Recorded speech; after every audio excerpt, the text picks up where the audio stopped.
नमस्कार, वैशालीज रेसिपी मराठीमध्ये तुम्हा सर्वांचे पुन्हा एकदा अगदी मनापासून स्वागत करते।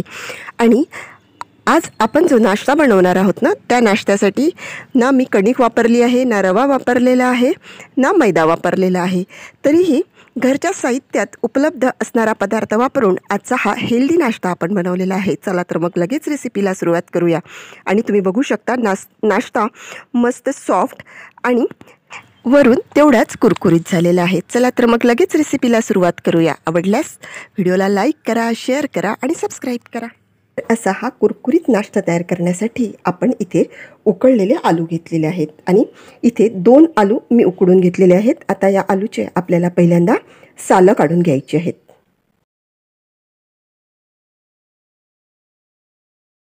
आता या आलूचा आपल्याला मसाला करून घ्यायचा आहे। तर त्यासाठी हे आलू आता एका प्लेटमध्ये काढून घेते आणि आलू असे आपल्याला मॅश करून घ्यायचे आहेत। आता या आलूमध्ये आपल्याला काही मसाले घालून घ्यायचे। तर सर्वात अगोदर इथे 4 ते 5 गोडलिंबाचे पानं बारीक करून घेतले, ते घालून घेतले। एका हिरव्या मिरचीचे बारीक करून घेतलेले तुकडे घालून घेतले। हा एक मोठ्या आकाराचा बारीक आकारामध्ये कापून घेतलेला कांदा, एक अर्धा चमचा भरून धनेपूड, एक पाव चमचा भरून किचन किंग गरम मसाला, एक अर्धा चमचा भरून जिरे, एक चमचा भरून लाल तिखट। तिखटाचं प्रमाण आपल्या आवडीनुसार तुम्ही कमी किंवा जास्त करू शकता।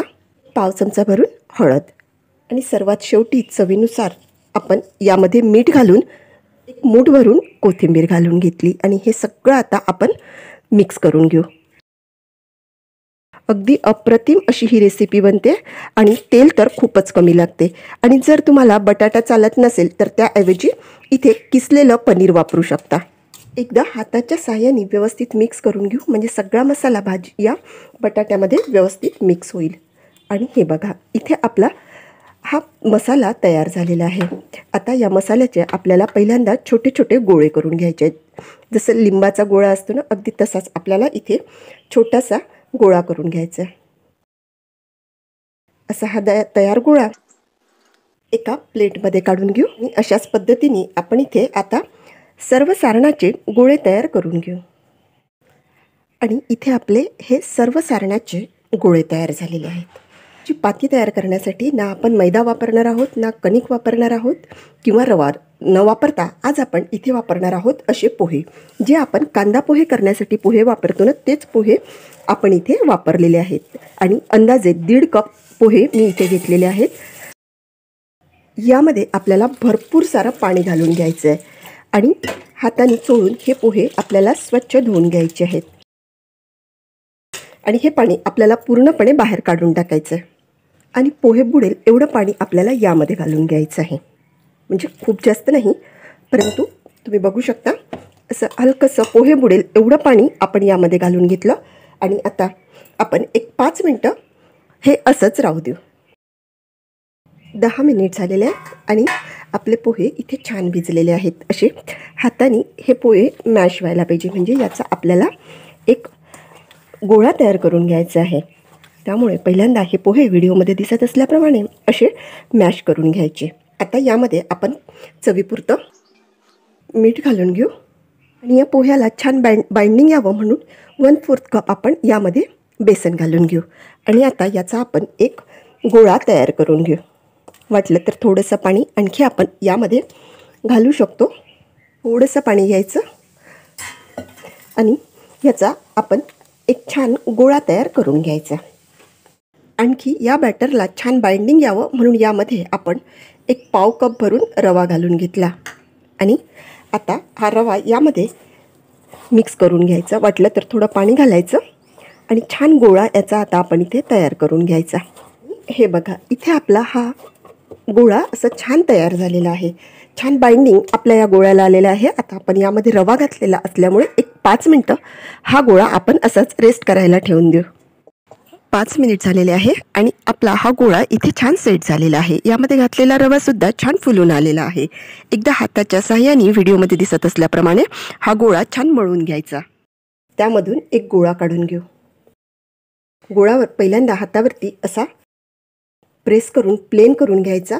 त्यानंतर त्याला गोल शेप देऊन द्यायचा आणि त्याला आता असं प्रेस करून ज्याप्रमाणे आपण पातीमध्ये पुरण भरतो अगदी तसंच हा गोळा आपल्याला या पातीमध्ये पॅक करून घ्यायचा आहे आणि हातावरती असा हलक्या हाताने गोल व्हिडिओमध्ये दिसत असल्याप्रमाणे फिरवून घ्यायचा आणि इथे आपला हा एक बॉल तयार झालेला आहे।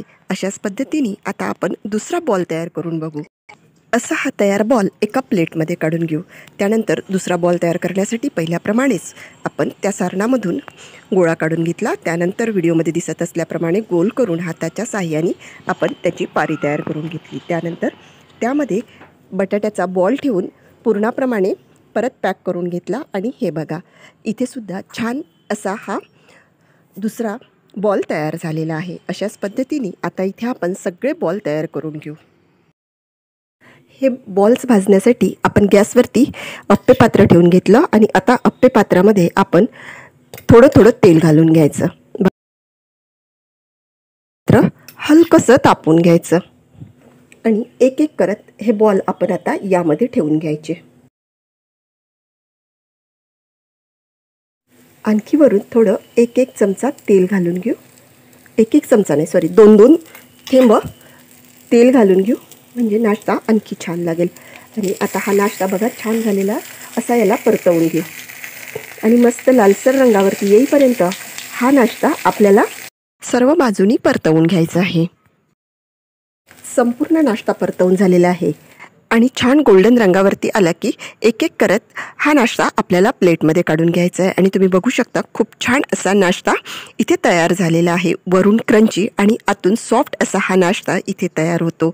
अशाच पद्धतीने आता मी इथे दुसरं परतनसुद्धा घालून घेतलं आणि आता हे दुसरं परतनसुद्धा असंच आपण भाजून घेऊ आणि अगदी अप्रतिम असा हा आपला नाश्ता तयार झालेला आहे आणि अगदी 2 चमचे तेलामध्ये तयार झालेला आहे। आणि तुम्ही याचा क्रंचीनेस बघू शकता, वरून छान क्रंची आणि आतमधून छान पोकळ आणि तेवढेच टेस्टी असा हा आपला नाश्ता तयार झालेला आहे। तयार नाश्ता एकदा नक्की करून पहा। आवडल्यास व्हिडिओला लाईक करा, भरपूर शेअर करा आणि सबस्क्राईब करा। चला तर मग भेटूया पुन्हा एकदा अशाच मस्तशा रेसिपीमध्ये। धन्यवाद।